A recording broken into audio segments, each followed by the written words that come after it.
ఈరోజు ప్రపంచంలో స్వస్థత మహాసభలను మనం చూస్తున్నాం. యేసు నామమున స్వస్థత అంటూ, యేసు నామమున దయ్యాలను వెళ్ళగొడుతున్నాం అంటున్నారు.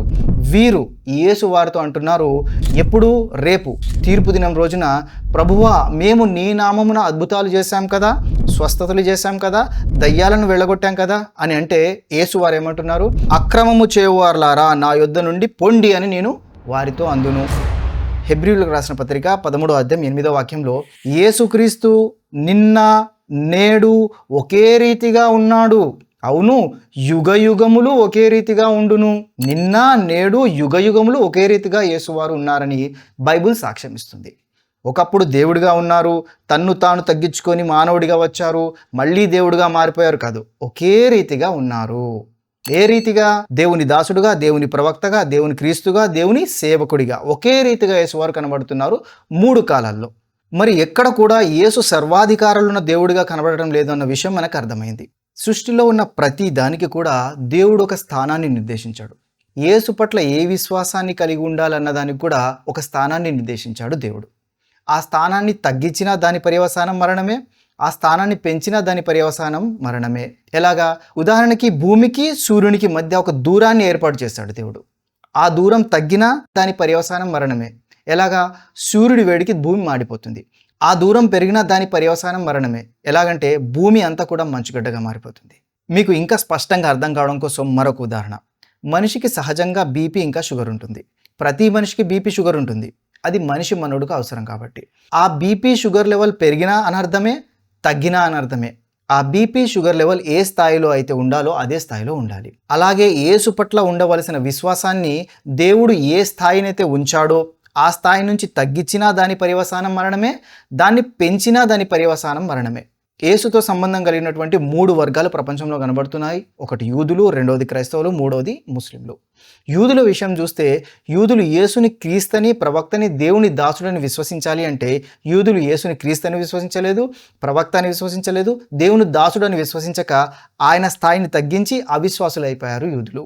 ఇక క్రైస్తవ విశ్వాసుల విషయం చూస్తే, యేసుని ప్రవక్త అని, యేసుని క్రీస్తని, దేవుని దాసుడని విశ్వసించాలి అంటే క్రైస్తవులలో కొందరు యేసు స్థాయిని బాగా పెంచేసి యేసే దేవుడన్న విశ్వాసాన్ని కలిగి ఉన్నారు. ఈ విధంగా వారు వాక్య విరుద్ధమైన విశ్వాసాన్ని కలిగి ఉండి అవిశ్వాసులైపోయారు. ఇక ప్రపంచంలో ఉన్న ముస్లింల విశ్వాసాన్ని చూసినట్లయితే, ముస్లింలు యేసుని క్రీస్తుని అంటే మసీ అని, ప్రవక్త అని, దేవుని దాసుడు అని విశ్వాసాన్ని కలిగి ఉన్నారు. ఏ విశ్వాసం అయితే యేసు పట్ల కలిగి ఉండాలని ఖురాన్ మరియు బైబిల్ బోధిస్తున్నాయో ఆ విశ్వాసాన్ని ప్రపంచ ముస్లింలు కలిగి ఉన్నారు యేసు పట్ల. అలా కాకుండా నేడు క్రైస్తవ విశ్వాసుల్లో కొందరు యేసు యొక్క స్థానాన్ని పెంచి ఆయన్ని ప్రభువుగా, దేవుడిగా చేసుకున్నారు. అలాంటి వారి కోసం బైబిల్ ఇచ్చే సందేశం ఏమిటి అంటే, మత్తయి సువార్త 7వ అధ్యాయం 21వ వాక్యంలో యేసు వారు అంటున్నారు, ప్రభువా ప్రభువా అని నన్ను పిలుచు ప్రతివాడును పరలోక రాజ్యంలో ప్రవేశించడు గాని పరలోకమందున్న నా తండ్రి చిత్త ప్రకారం చేయవాడే ప్రవేశించును అని చెప్పి యేసు వారు ఒక విషయాన్ని చెప్తున్నారు. చాలా జాగ్రత్తగా వినండి.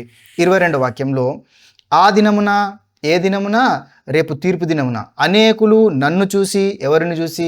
యేసుని చూసి, ప్రభువా ప్రభువా మేము నీ నామమున ప్రవచింపలేదా, నీ నామమున దయ్యములను వెళ్ళగొట్టలేదా, నీ నామమున అనేకమైన అద్భుతములు చేయలేదా అని చెప్పుదురు. 23వ వాక్యంలో యేసువారు సమాధానం ఇస్తున్నారు, అప్పుడు నేను మిమ్మును ఎన్నడును ఎరుగను, అక్రమము చేయవారులారా నా యొద్ద నుండి వెళ్ళిపోండని వారితో చెప్పుదును.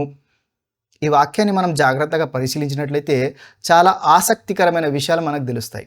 రేపు అంటే ఆ తీర్పు దినం రోజు యేసు వద్దకు చాలామంది ప్రజలు వచ్చి అంటున్నారంట, ఏమని? ప్రభువా ప్రభువా మేము నీ నామమున ప్రవచించాం కదా, ప్రసంగాలు చేశాం కదా, బోధించాం కదా, అద్భుతాలు మహత్కారాలు చేశాం కదా, యేసు నామమున స్వస్థతలు చేశాం కదా, నీ నామమున దయ్యాలను వెళ్ళగొట్టాం కదా. ఈరోజు ప్రపంచంలో స్వస్థత మహాసభలను మనం చూస్తున్నాం. యేసు నామమున స్వస్థత అంటూ, యేసు నామమున దయ్యాలను వెళ్ళగొడుతున్నాం అంటున్నారు.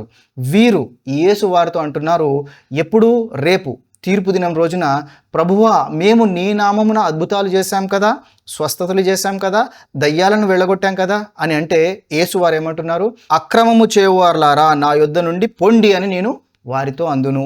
అక్రమం అంటే ఏంటి? క్రమము తప్పిన వారిలారా, వాక్య విరుద్ధమైనటువంటి విశ్వాసాన్ని కలిగి ఉన్న వారులారా. వాక్య విరుద్ధంగా ఏ విశ్వాసాన్ని కలిగి ఉన్నారు? యేసే దేవుడు అనే విశ్వాసాన్ని కలిగి ఉన్నారు.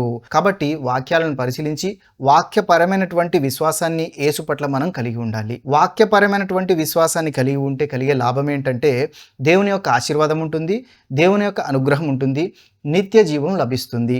అలా కాకుండా వాక్యాన్ని పరిశీలించకుండా యేసే దేవుడు అనే వాక్య విరుద్ధమైన విశ్వాసం మీరు కలిగి ఉన్నట్లయితే కలిగే పర్యవసానం ఏమిటంటే దేవుని ఆగ్రహానికి, దేవుని శాపానికి మరియు నిత్య మరణానికి ఆహుతైపోతారు. ఖురాన్ గ్రంథంలోంచి ఒక హెచ్చరికను మీకు వినిపించి ఇన్షాల్లా ఈ టాపిక్ని ముగిస్తాను. సూరా అల్మాయిదా 5వ సూరా 72వ వాక్యం.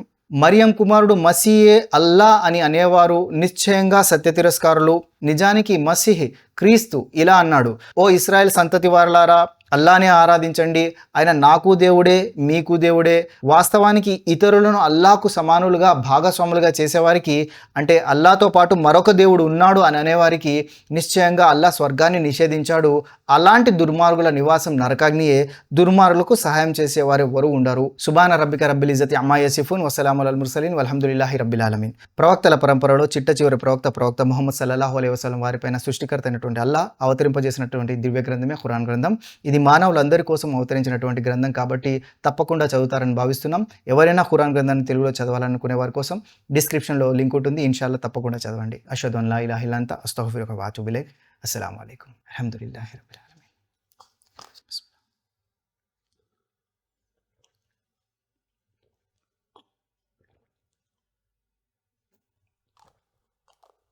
అల్హమ్దులిల్లాహ్.